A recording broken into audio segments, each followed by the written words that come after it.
Break के बाद एक बार फिर आप सभी का स्वागत है। यूपी में बीजेपी ने एक ब्राह्मण कार्ड चला है। आपको बता दें कि बीजेपी के एमएलसी उमेश द्विवेदी ने दावा किया कि गरीब ब्राह्मणों का बीमा कराएगी बीजेपी। बीमा का प्रस्ताव लगभग तय है और जल्द ही सीएम योगी आदित्यनाथ के सामने रख दिया जाएगा। एमएलसी उमेश द्विवेदी के बयान से सरकार और पार्टी ने किनारा कर लिया है। अब बड़ा सवाल यह है कि खाली ब्राह्मणों के लिए कैसे नीति बना सकती है बीजेपी, पार्टी या सरकार? किसकी अनुमति या सहमति से बयान दे रहे उमेश द्विवेदी? एमएलसी चुनाव में सवर्णों को पटाने की कोशिश की जा रही है, कहीं ऐसा तो नहीं? अभी नहीं हुई है एमएलसी के टिकट की घोषणा, क्या चर्चा में आने का जुगाड़ ढूंढ रहे हैं उमेश द्विवेदी? तो बड़ा सवाल यह है कि खाली ब्राह्मणों को ही क्यों प्रिविलेज देने की कोशिश बीजेपी कर रही है, या फिर चर्चाओं के जरिए ब्राह्मणों को अपनी ओर लुभाने की कोशिश है कि चर्चा हो जाएगी, प्रस्ताव तो आना नहीं है, नहीं लाना है, और ऐसे में चर्चाओं से ही ब्राह्मण कार्ड खेल लिया जाए। तो क्या बीजेपी और सरकार इससे किनारा कर रही है? तो क्या ये उमेश द्विवेदी का खुद का बयान था या फिर उनकी खुद की चॉइस थी? अब पार्टी प्रदेश के अंदर गरीब ब्राह्मणों का बीमा करवाएगी, इसके लिए पार्टी प्रस्ताव तैयार कर रही है। बीमा का प्रस्ताव लगभग तैयार भी हो चुका है और जल्द ही इसे मुख्यमंत्री के सामने रखा जाएगा। जीवन बीमा ही नहीं, बीजेपी ब्राह्मणों के लिए मेडिकल इंश्योरेंस की भी स्कीम लेकर आने वाली है, जिससे उन्हें इलाज में काफी सहूलियत मिलेगी। ये बीजेपी एमएलसी उमेश द्विवेदी का दावा है, उनका बयान है, जो हम आपको सुनवाएंगे। फिलहाल उससे पहले हम आपको बता दें कि बीजेपी के एमएलसी हैं उमेश द्विवेदी, जिनकी तरफ से यह बयान दिया गया। हालांकि पार्टी और सरकार ने इससे किनारा कर लिया है। ये हमारा नारा ही है। नहीं, ब्राह्मणों के जो बुनियादी ढांचा के लिए जो कुछ करना चाहिए बीजेपी लगातार कर रही है। तमाम सारी पार्टियां आई, तमाम लोगों ने तमाम तरह के नारा दिए, आज भी लोग नारा दे रहे हैं, लेकिन आखिर 10% आरक्षण किसने दिया? उस फॉरवर्ड में तो ब्राह्मण भी शामिल है। हमने पूरे देश के लिए किया। तमाम लोग प्रदेश में चिल्ला रहे हैं, कहीं नाली खड़ंजा में और यहाँ वहाँ चिल्ला रहे हैं, तो हमने तो पूरे देश में भारतीय जनता पार्टी ने किया, आदरणीय मोदी जी के नेतृत्व में। तो हम उनके लिए बेहतरी के लिए कि वो मजबूत हों, उनको नौकरियाँ मिलें। आज आप देखिए कि यही उसमें आयोग में एक जात विशेष की भर्ती होती थी, सिपाही में जात विशेष की, शिक्षा में जात विशेष की, लेकिन आज हमने उसको सबको क्रेडिट किया। अगर वो पढ़ने में अच्छे हैं, सक्षम हैं, तो उनको स्थान मिल रहा है। इतने से वो संतुष्ट हैं कि भाई हमें हमारा हक न मारा जाए। वो बीजेपी बेहतर ढंग से कर रही है और आगे भी तमाम सारे क्षेत्रों में, चाहे वो बीमा का क्षेत्र होगा कि उनके तमाम नौजवान अगर ख़त्म हो जा रहे हैं, उनकी बीवियों के लिए जो है निश्चित तौर पर कुछ न कुछ नौकरियां मिल जाएं, उनको जो है कुछ इस तरह से अनुदान मिल जाए, इस पे तमाम सारा काम चल रहा है। और हमें नहीं लगता कि कहीं कोई सियासत में ब्राह्मण इस चक्कर में कहीं पड़ने वाला है। वो स्वयं भी बहुत बुद्धिजीवी कौम है और बुद्धिजीवी प्राणी है, और भारतीय जनता पार्टी का बराबर वो पक्षधर रहा है, जो कि उसके कार्य बीजेपी के सर्वहित सर्वजन के लिए रहता है। सबका विकास, सबका कल्याण, सबका साथ, ये हमारा नारा ही है। एग्जीक्यूटिव एडिटर अवनीश विद्यार्थी हमारे साथ जुड़ गए हैं। अवनीश जी, उमेश द्विवेदी के इस बयान से बीजेपी और सरकार किनारा कर रही है, तो क्या ये इनका निजी बयान है या फिर किसी की शह पर, किसी की रजामंदी से दिया गया बयान है? देखिए, ये तो स्पष्ट है कि उमेश द्विवेदी का ये निजी बयान है, और इस तरह का बयान की कोई पॉलिटिकल पार्टी स्पष्ट रूप से नहीं दे सकती है। न सिर्फ बीजेपी बल्कि कोई भी सियासी दल इस तरीके से किसी जाति विशेष के लिए कोई योजना लाने का ऐलान नहीं कर सकता है, चाहे बीजेपी ही क्यों ना हो। बीजेपी तो एक राष्ट्रीय पार्टी है जिसका बहुत व्यापक जनाधार है, सभी वर्गों, सभी जातियों, समुदायों में उसकी पकड़ है। तो ऐसे में वो किसी एक जाति विशेष के लिए बीमा कराना और कोई विशेष योजना लाने का प्लान तो नहीं कर सकती। और इसीलिए शायद सरकार के सूत्रों ने भी और पार्टी के भी सूत्रों ने, दोनों ने इस पूरे प्रस्ताव से किनारा किया है और साफ तौर पर यह बात कहा है कि पार्टी। अवनीश जी, मैं आपको यहाँ पर रोकूंगा। हमारे साथ उमेश द्विवेदी एमएलसी खुद जुड़ गए हैं, जिन्होंने इस बात को कहा और इस मांग को रखा है। उमेश जी, बहुत बहुत स्वागत आपका न्यूज़ वन इंडिया में। जी जी उमेश जी, पहले जो आपने मांग रखी है, जो आपका प्रस्ताव है, हम चाहेंगे कि एक बार दर्शकों को आप समझाएं कि आपका प्रस्ताव क्या है। हमारा प्रस्ताव यह है कि जितने भी गरीब ब्राह्मण हैं जो सक्षम नहीं हैं प्रीमियम के लिए जी, उनका संगठन, जो तमाम सारे संगठन चल रहे हैं ब्राह्मणों के, उसमें एक ब्राह्मणोत्थान मन चल रहा है। उसने ये तय किया है कि हम उन ब्राह्मणों का बीमा कराएंगे जी, 10 लाख का जी जी। तो ये आप चाहते हैं कि सरकार के स्तर पर 2022 से पहले ब्राह्मणों का बीमा कराना शुरू किया जाए, मेडिकल इंश्योरेंस दिया जाए और ब्राह्मणों को तरजीह दी जाए? देखिए, तरजीह तो दे ही रही है भारतीय जनता पार्टी का, कहीं ये नहीं है कि नहीं वो किसी एक के साथ है। जैसा आप जानते हैं कि पिछली सरकारें उनके मुख्यमंत्री पिछली सरकारों पर उमेश जी बाद में जाएंगे, पिछली सरकारों पर मैं जाऊंगा, आपसे वो भी सवाल लूंगा, लेकिन मैं ये जानना चाह रहा हूं पहले दर्शक भी बहुत क्लियर तरीके से समझ पाएंगे कि आप ये चाहते हैं कि सरकार एक ऐसा प्रस्ताव लेकर आए जिसमें ब्राह्मणों को बीमा इंश्योरेंस दिया जाए, जो गरीब ब्राह्मण है उनको। नहीं, सरकार को हम निर्देश नहीं दे सकते हैं। नहीं, प्रस्ताव आपका है। प्रस्ताव हमारा हम अपने लोगों से किए हैं, सरकार से नहीं किए हैं। सरकार से प्रस्ताव देने वाले हम कौन होते हैं? हमने ये कहा कि जो हमारी खुद की ये व्यवस्था है, ब्राह्मणों खान के कई सारे संगठन चल रहे हैं 50, उनमें आपस में ये बातचीत चल रही है कि हम जो गरीब ब्राह्मण है उनका हम बीमा कराएंगे। जी बिल्कुल। अच्छा, आप एक ऐसे पार्टी से ताल्लुक रखते हैं जो पार्टी अंत्योदय की बात करती है, सभी धर्म की बात करती है। मुझे जरा स्पष्ट कीजिए कि सिर्फ गरीब ब्राह्मणों की बात करने वाली पार्टी बनकर रह गई है, जिस पार्टी के प्रतिनिधि आप भी हैं, आप भी उस पार्टी से एमएलसी हैं। नहीं, वो पार्टी तो मैंने कहा ना कि सबका साथ सबका विकास लेके चल रही भारतीय जनता पार्टी। लेकिन ये जो लोग राजनीति कर रहे हैं उनके लिए सबक है कि कल जब सरकार में थे तो ब्राह्मण नहीं याद आया, चाहे वो सपा रही हो चाहे तो आप ब्राह्मणों को याद करना चाह रहे हैं ना। 2022 से पहले हमारे साथ एग्जीक्यूटिव एडिटर अवनीश विद्यार्थी है, वो आपसे कुछ सवाल करना चाहते हैं, जरा सवाल को ध्यान से सुनिएगा। अवनीश जी। उमेश जी नमस्कार, मैं अवनीश विद्यार्थी बोल रहा हूँ। मेरा सवाल आपसे एक ही सवाल है कि ये जो बयान आपने दिया है ये स्पष्ट होना जरूरी है कि ये आपका अपना निजी बयान उस संस्था के लिए, जिस संस्था के साथ आप काम कर रहे हैं, ब्राह्मण उत्थान समिति आपने बताया है, उसकी कैपेसिटी में है, या बीजेपी के सदस्य होने के नाते, चूंकि आप बीजेपी के आप एमएलसी भी, आप बीजेपी में भी शामिल हो चुके हैं, तो बीजेपी के बिहाफ है या सरकार के बिहाफ है? ये मेरा निजी बयान है। मैं स्वतंत्र देश का नागरिक हूँ और स्वतंत्र नागरिक हूँ, ये मेरा निजी बयान है। तो ये आपका निजी बयान है।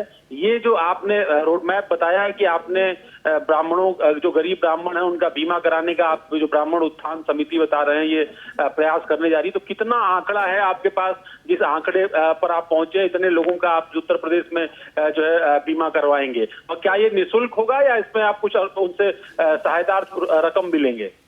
नहीं, हम जो गरीब हैं उनके लिए निःशुल्क व्यवस्था करने का प्लान है। और ये आंकड़ा कितना है, कुछ आपने असेसमेंट किया होगा? आप तो शिक्षक नेता है, हर बात में गणित और बजट लगता है।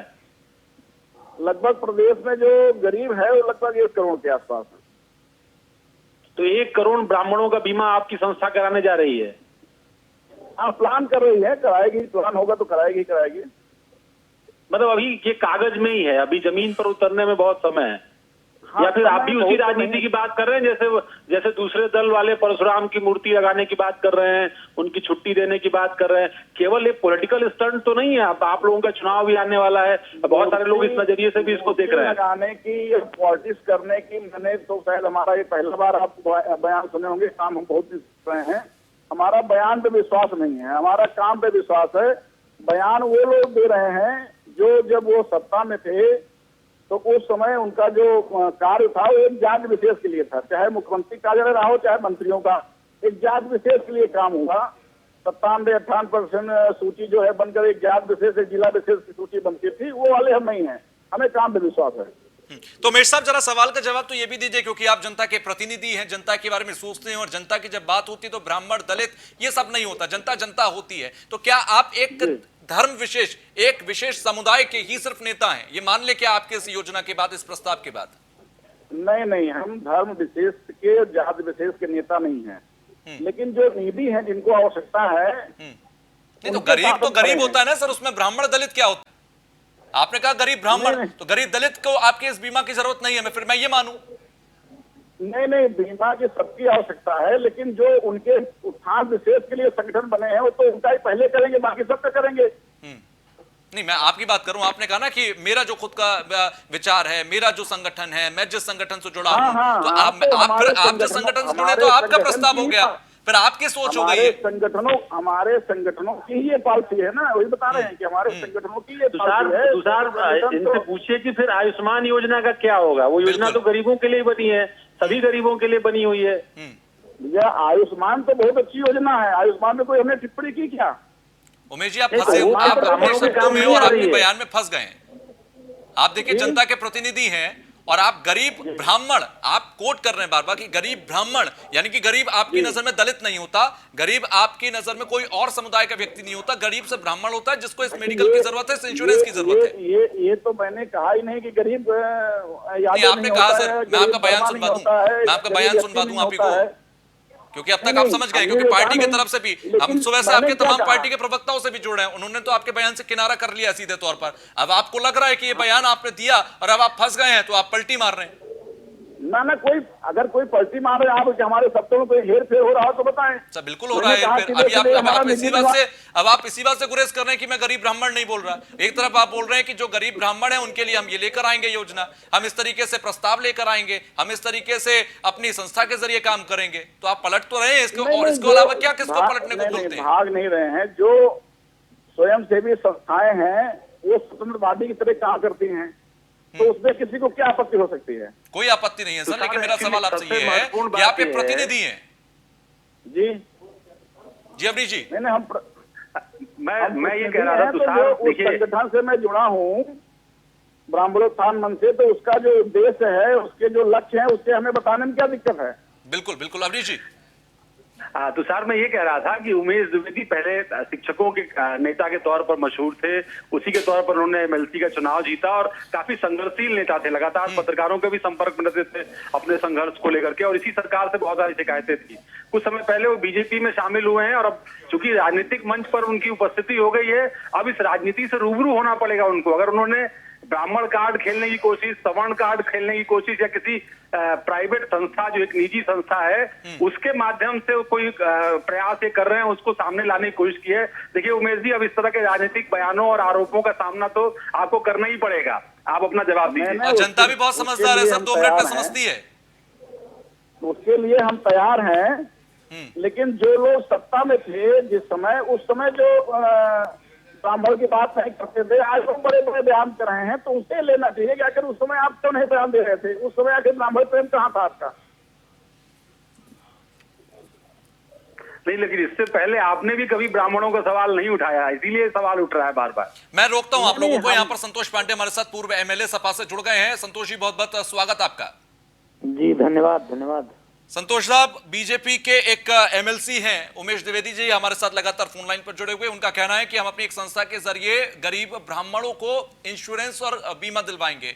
आपकी समाजवादी पार्टी भी यही कह रही है कि हम परशुराम की मूर्ति लगाएंगे। 2022 से पहले जरा इस पर रिएक्शन दीजिए कि ब्राह्मणों को तरजीह कुछ ज्यादा नहीं मिल रही है क्या हाल फिलहाल की राजनीति में?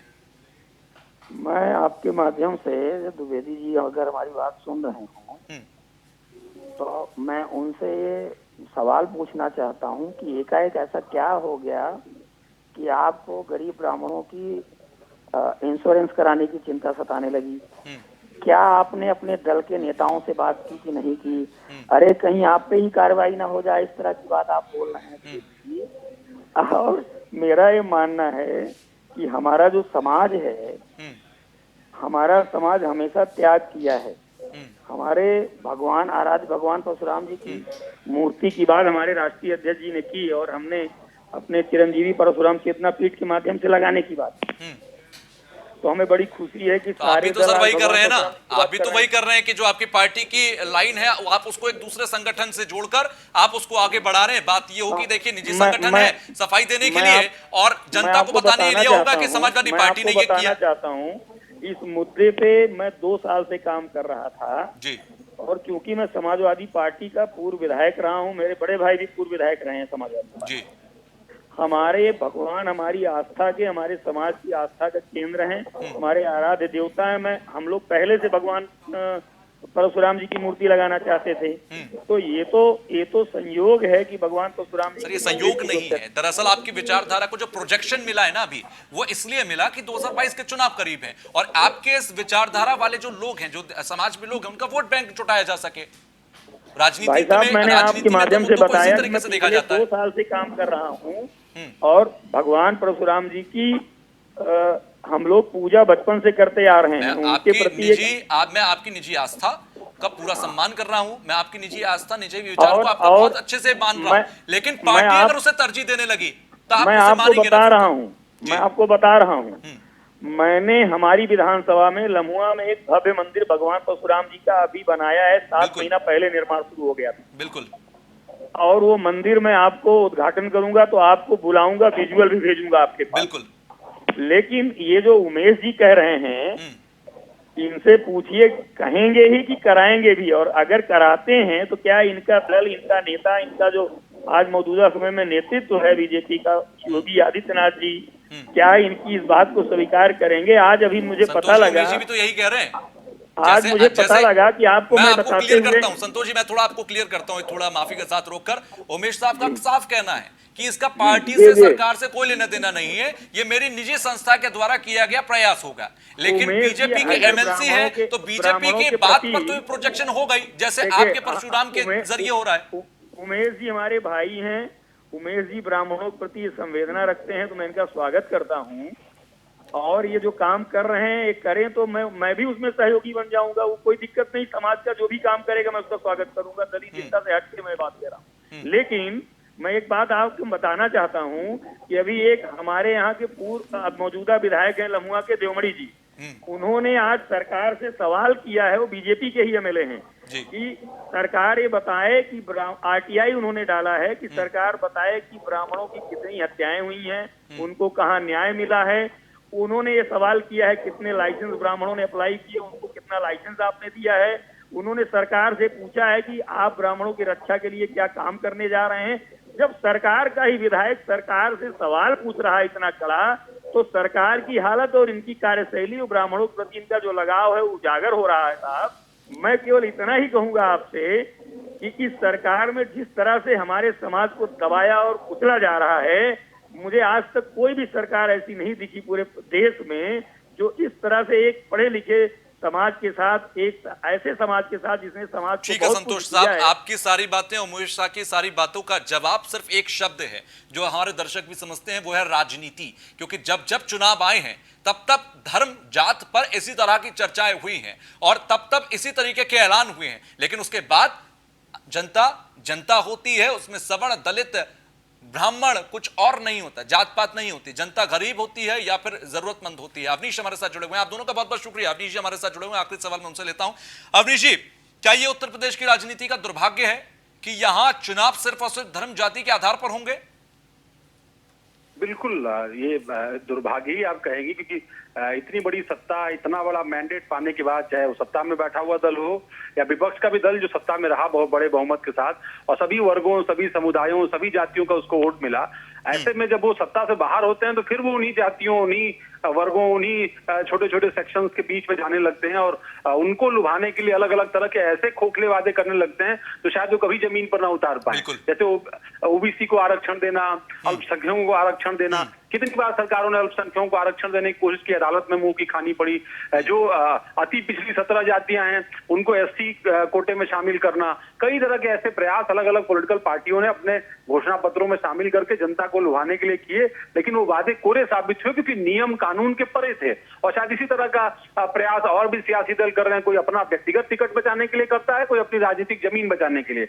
बीजेपी हो या समाजवादी पार्टी हो या बीएसपी हो या कांग्रेस पार्टी हो, इसने अलग अलग मंचों को आगे किया है, क्योंकि ये पार्टियां दिखाने के लिए कोई और चेहरा दिखाना चाहती हैं, लेकिन इन्होंने अलग अलग पार्टियों में प्राइवेट मंचों के माध्यम से ब्राह्मण सियासत को हवा देने की कोशिश की है ताकि मौजूदा सत्ता दल पर भी सवाल उठाया जा सके और कई अलग अलग बिंदुओं पर सरकार को घेर करके ब्राह्मणों की गोलबंदी की जा सके। और शायद इसी तरह के प्रयास के काउंटर में इस तरह का प्रयास उमेश द्विवेदी ने भी किया है, वो भी बीजेपी में हाल में शामिल हुए, अब उनको अपना टिकट भी बचाना है और साथ ही साथ एक अपनी इमेज भी बनानी है। शायद इसीलिए उन्होंने पहले पार्टी के नाम पर बयान दिया और बाद में जब हमने सवाल पूछा लगातार उनसे, तब वो इस बात पर खुलकर आए कि वो एक निजी संस्था है जो करीब 1 करोड़ लोगों को इस तरीके से बीमा से जोड़ने का प्रयास कर रही है। अब वो कितना सफल हो पाएंगे ये देखना होगा, लेकिन कोरी राजनीति है, जो बात आपने कही वो बात सही है और ये दुर्भाग्य भी है। चलिए, बहुत बहुत शुक्रिया हमसे जुड़ने के लिए अवनीश जी।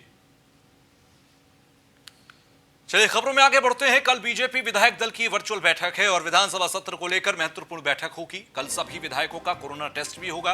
विधायकों के सरकारी आवास पर जाएंगी मेडिकल टीमें और उन सभी का कोरोना टेस्ट करेंगे, क्योंकि अभी मौजूदा सरकार में यानी कि योगी आदित्यनाथ की सरकार के कैबिनेट के 2 मंत्री चेतन चौहान और कमल रानी वरुण दोनों का निधन कोरोना की वजह से हुआ, जिसके बाद अब सत्र बुलाना एक बड़ी चुनौती है। यही वजह है कि तमाम मंत्रियों के और तमाम विधायकों के जो सत्र में मौजूद होंगे उन सब के कोरोना टेस्ट होंगे। कल बीजेपी विधायक दल की एक वर्चुअल बैठक भी है।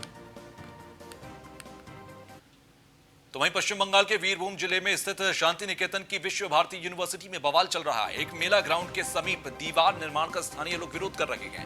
प्रदर्शनकारियों ने कई ऐतिहासिक ढांचे तोड़ दिए, जबकि निर्माण स्थल पर ईंट और सीमेंट को उठाकर फेंक दिया गया। असल में विश्व भारती यूनिवर्सिटी प्रशासन ने पिछले सप्ताह एक दीवार का निर्माण शुरू कराया था, जिसका स्थानीय लोग विरोध कर रहे हैं। इस दीवार का निर्माण एक मेला ग्राउंड के समीप कराया जा रहा है, जिसके विरोध में स्थानीय लोगों ने यूनिवर्सिटी कैंपस में प्रदर्शन किया, जहां तक कि प्रदर्शनकारियों ने कई ऐतिहासिक ढांचों को भी तोड़ दिया है। यूनिवर्सिटी परिसर में 3000 से ज्यादा स्थानीय लोग इकट्ठे हो गए हैं, जिन्होंने कई ऐतिहासिक ढांचों को तोड़ा है।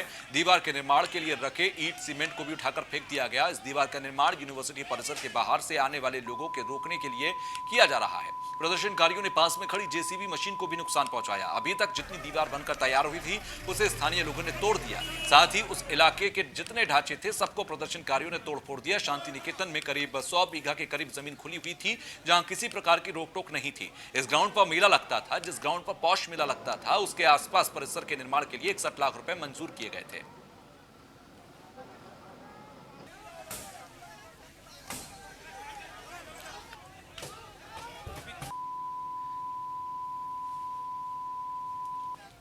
हमारे साथ बीजेपी से सांसद अर्जुन सिंह साहब जुड़ गए हैं। अर्जुन जी, बहुत बहुत स्वागत है आपका। हेलो अर्जुन जी, बहुत बहुत स्वागत है आपका न्यूज़ 1 इंडिया में। हाँ, धन्यवाद।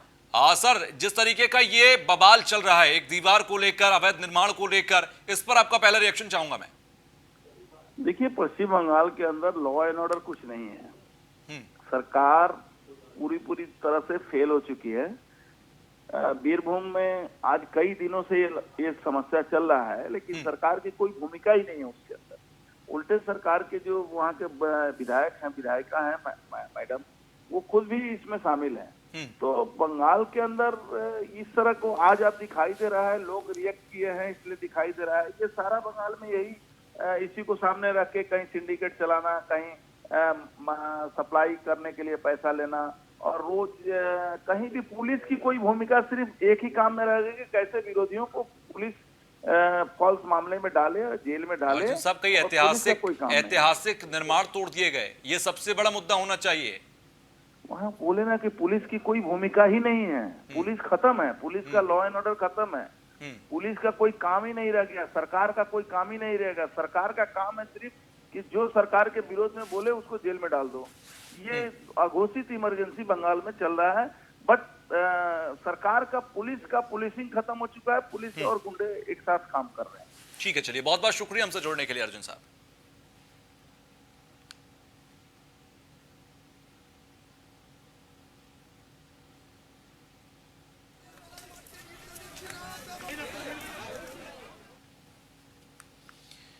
तो वहीं जम्मू कश्मीर के बारामूला के अंदर आतंकी हमला हुआ। नाका पार्टी पर आतंकियों ने फायरिंग की। आतंकी हमले में 2 जवान शहीद हुए हैं और 1 पुलिस अधिकारी शहीद हुए हैं। हमले में शामिल एक आतंकवादी को सुरक्षा बलों ने मार दिया है। इस वक्त का जो अपडेट है वो ये है कि एक आतंकी मार दिया गया है और आतंकी हमले में 2 जवान शहीद हुए, 1 पुलिस अधिकारी। लगातार सेना की तरफ से जो कार्रवाई की जा रही है और जिस तरीके की सख्ती है, उसके बाद आतंकी संगठनों में और उनके आतंकियों में, स्लीपर सेल्स में, मिलिटेंट्स में लगातार बौखलाहट है, जिसका नतीजा ये छिटपुट घटनाएं हैं जिसमें हमारे 3 जवान आज शहीद हो गए।